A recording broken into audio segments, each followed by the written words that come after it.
Sol from Germany. Assalamu alaikum, Sheikh. Wa alaikum salam wa rahmatullah. My question is, if I perform a wudu and then I apply hair gel or other products to my hair, whether they contain alcohol or not, can I pray with these substances in my hair, and do they invalidate wudu or ghusl?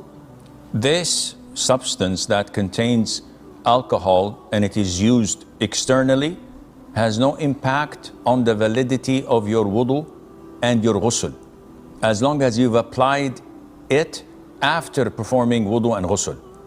The issue is if you were to apply it before. So if I have hair gel on my hair, if I have hair, and I want to perform wudu, is this valid? The answer is yes, because the Prophet ﷺ used to apply something similar to that and travel. Wiping over the head, whether it has hair gel or not, in wudu is a concession and something to make life easy. It's acceptable.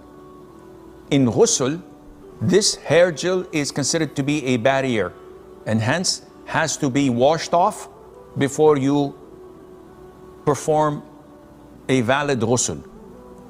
If you were to apply it after making wudu and ghusl, this has no impact on the validity of your purity, because your major and minor ritual impurity have been already lifted, and it is not invalidated until, in the case of minor ritual impurity, you answer the call of nature, pass wind, sleep, or eat camel's meat.